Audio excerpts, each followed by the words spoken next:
Hi friends, welcome to Theni Latha's kitchen. புடலங்காய் gravy எப்படி பண்ணலான்னு பார்க்கலாங்க. இதே புடலங்காய் வெட்டி வச்சுருக்கோம்னா இதை 2 பக்கம் முனி எப்படி வெட்டிடுங்க. வெட்டிட்டு இந்த மாதிரி தோல் சீவி உள்ளே இருக்க விதையை எடுத்துக்கிடுவாங்க. புடலங்காய் கிரேவிக்கு தேவையான எண்ணெய் ஊற்றிக்கிடுவோம். எண்ணெய் நல்லா காஞ்சிருச்சு. இப்போ கடுகு நம்ம எடுத்து போட்டுக்குவோம்.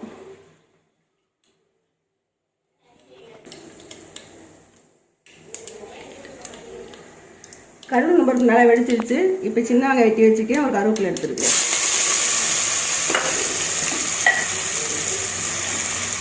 வெங்காயம் வதங்கிறதுக்கு தேவையான சின்ன தூள் உப்பு.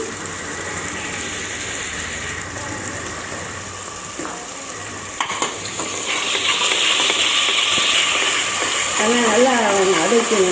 கண்ணாடி குழச்சிட்டு வெங்காயம் நல்லா வதங்கிடுச்சு. கொஞ்சம் தேவையான மஞ்சள் எடுத்து போட்டுக்கலாம். வீட்டில் அரைச்ச குழம்பு மிளகாய் தூள் தான் 2 ஸ்பூன் போட்டுக்கிறேன்.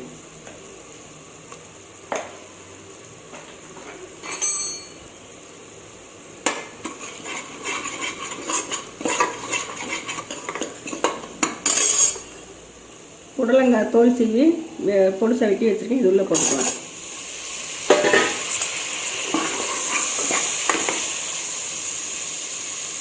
காய் தேவையான உப்பு, கல்லுப்பு எடுத்து போட்டுக்கலாம். காய் முங்குற அளவுக்கு தண்ணி ஊற்றி 2 விசில் வேக வச்சு எடுத்துக்கிடுவோம். புடலங்காய் நல்லா கொதிக்குது. உப்பு உரப்பை பார்த்துக்கோங்க. பார்த்துட்டு குக்கரை மூடி 2 விசில் எடுத்துக்கோங்க.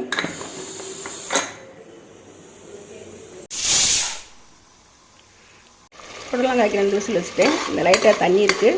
குக்கரை ஓப்பன் பண்ணிவிட்டு தண்ணி வற்ற வச்சுக்கலாம்.